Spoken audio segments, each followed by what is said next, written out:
টিয়কৰ সুচাবাটৰ sluice gate নিৰ্মাণ খৰতকীয়া কৰিবৰ বাবে আছুৰ দাবী। পুৰণি টিয়ক তথা বৰ্তমানৰ মৰিয়নি সমষ্টিৰ অন্তৰ্গত জকাইচুক আৰু শিমলুগুৰি মৌজা আঞ্চলিক ছাত্ৰ সন্থাৰ তৰফৰ পৰা জলসম্পদ যোৰহাট সংমণ্ডলৰ কাৰ্যবাহী অভিযন্তাক 1 মাৰ্চত স্লুইচ গেটখনৰ মেৰামতিৰ কাম 31 মাৰ্চৰ ভিতৰত সম্পূৰ্ণ কৰিবলৈ দাবী জনাইছে। মৰিয়নি সমষ্টিৰ অন্তৰ্গত চিন্তামণিগড় পঞ্চায়তৰ ব্ৰহ্মপুত্ৰ নদীৰ মথাউৰিত থকা সুচাবাট স্লুইচ গেটখন বিভাগে মেৰামতিৰ কাম কোনো কাৰণতে যাতে ত্ৰুটিপূৰ্ণ নহয় তাৰ বাবে ছাত্ৰ সন্থা আৰু উন্নয়ন সমিতিয়ে নজৰ ৰাখিছে। এই কামটো বাৰিষাৰ আগে আগে প্ৰাককলনৰ মতে মেৰামতি কৰি সম্পূৰ্ণ কৰিবৰ বাবে আহ্বান জনায়। অন্যথা কাম সম্পূৰ্ণ নহ'লে চিন্তামণিগড় ভগামুখ পূবটিয়ক বামুণপুখুৰী পঞ্চায়তকে ধৰি প্ৰায় 30খন গাঁও বাৰিষা জলমগ্ন হ'ব। আনহাতে গেটৰ সন্মুখত প্ৰাককলন নাথাকিলেও স্লুইচ গেটৰ অৰ্থাৎ পথাৰৰ ফালে জাবৰ আহি প্ৰতি বছৰে গেটৰ সন্মুখভাগত জাবৰ লাগি ধৰি পানী বন্ধ হৈ পৰে। তাৰ বাবে গেটৰ সন্মুখত জাবৰ আহিব নোৱাৰাকৈ স্থায়ী ৰেলিঙৰ ব্যৱস্থা কৰি দিবৰ বাবে আহ্বান জনাইছে আছুৱে। লগতে গেটৰ কামৰ লগতে সমান্তৰালভাৱে প্ৰাককলনত থকা নলা খন্দাৰ কামো আৰম্ভ কৰিবৰ বাবে দাবী জনায় আছুৱে। উল্লেখযোগ্য যে বিভাগীয় বিষয়া তথা ঠিকাদাৰ সন্থাৰ মাজত যোগাযোগৰ অভাৱৰ বাবে উক্ত কামটো হেমাহি হৈছে বুলি একাংশ ৰাইজে অভিযোগ তুলিছে।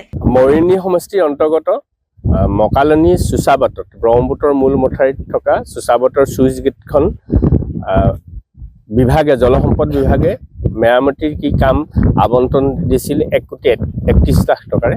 সেই কামটো ইতিমধ্যে আজি মাৰ্চৰ 3 তাৰিখ হ'ল।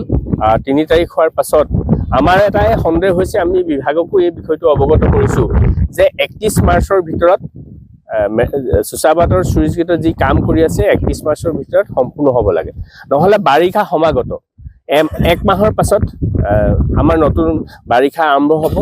যোৱা বছৰ এপ্ৰিলৰ 9 তাৰিখে এই গেট বন্ধ কৰিছিল পানীৰ কাৰণে। যদি তেনেকুৱা এটা পৰিৱেশ হয় তেতিয়া আমাৰ সমগ্ৰ শিমলুগুৰি আৰু জকাইচুক মৌজাৰ প্ৰায় 30-35খন গাঁও পানীৰ তলত আবদ্ধ হৈ থাকিবলগীয়া এটা পৰিৱেশ ৰচনা হ'ব। তেওঁ খেতি পথাৰ কৰিব নোৱাৰা পৰিৱেশ। সেইকাৰণে বিভাগে যুদ্ধকালীনভাৱে এই কাম কৰিবৰ কাৰণে আমি শিমলুগুৰি মৌজা আৰু জকাইচুক উন্নয়ন সমিতি আৰু শিমলুগুৰি মৌজা আঞ্চলিক ছাত্ৰ সন্থাই বিভাগক দাবী উত্থাপন কৰিছোঁ।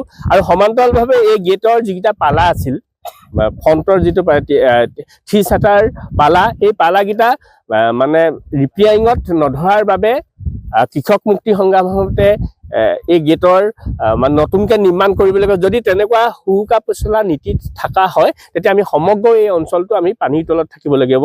সেইকাৰণে আমি বিভাগক যোৱা 1 তাৰিখে এই বিষয়টো অৱগত কৰা হৈছে যে তৎকালীনভাৱে গেটৰ কাম যুদ্ধকালীনভাৱে কৰি 31 মাৰ্চৰ ভিতৰত আগত শেষ কৰিব লাগে।